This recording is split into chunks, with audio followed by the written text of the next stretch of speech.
আজকে আমি একটা বিষয় নিয়ে কথা বলবো, যেটা খুব প্রাত্যহিক জীবনে, আমাদের জীবনে খাদ্য গ্রহণের ক্ষেত্রে বা এই খাদ্যটি আমরা অনেকেই খাই, সেটা হচ্ছে সিঙ্গাড়া। তা আমাদের অনেকেই প্রশ্ন করে যে স্যার, সিঙ্গাড়া খাওয়াটাকে ঠিক? তা আমি ডাক্তার প্রকাশ মল্লিক, কনসালটেন্ট হোমিওপ্যাথ, দীর্ঘ 39 বছর ধরে হোমিওপ্যাথি চিকিৎসার সঙ্গে যুক্ত আছি।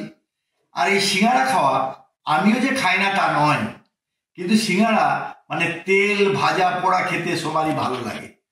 আর এখন তো তেলের দাম প্রচুর, তা সত্ত্বেও তেল বিক্রি হচ্ছে এই কারণেই না তেল খেতে ভালো লাগে। আর আমরা সামাজিক দৃষ্টিকোণ থেকে তেল মারার যে যুগ এখন, যে যত তাকে তেল মারতে পারে সে তত উপরে ওঠে।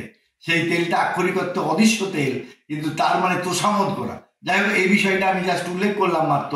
কিন্তু তেল আসলে এই সিঙ্গাড়ার মধ্যে আছে কি না, আলু আছে, আর কি আছে না তাতে তেল, আর আছে ময়দা। ময়দা এবং তেল দুটোই শরীরের পক্ষে খারাপ। বিশেষ করে যারা ডায়াবেটিস আক্রান্ত, তারা যদি এটা খান তাহলে কিন্তু পরিণাম যে ভয়াবহ হবে, দেখবেন তার হজম হবে না। এছাড়াও যারা গ্যাস্ট্রিক আলসারে ভোগেন তাদের ক্ষেত্রেও এটা যুক্তিযুক্ত হবে না।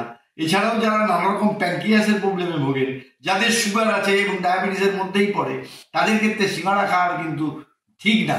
এবং তাই জন্যে সিঙ্গাড়া দিয়ে টিফিন করবেন না। কিন্তু আমরা অনেক সময় কোথাও গেলে যারা একটু বেশি খাতির করে, চায়ের সঙ্গে সিঙ্গাড়া, এবং চার সিঙ্গাড়া দুটো ভয়াবহ পরিণতি আনতে পারে।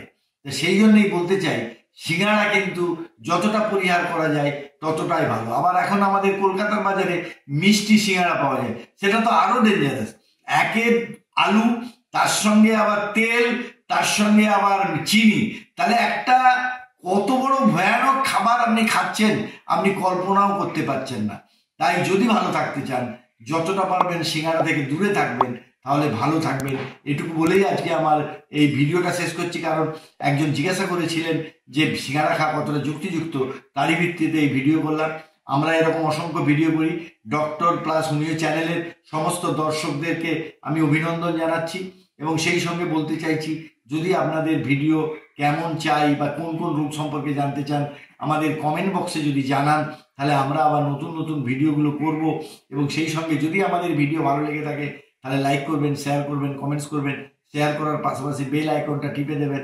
আপনাদের এই সাহায্য, আপনাদের এই মানে আমাদেরকে সহযোগিতা বা শুভেচ্ছা, আমরা আরও নতুন নতুন ভিডিও করতে অনুপ্রাণিত হব। সবশেষে বলি, ভালো থাকুন আপনারা, ভালো থাকতে সাহায্য করুন আপনারা সকলকে। নমস্কার।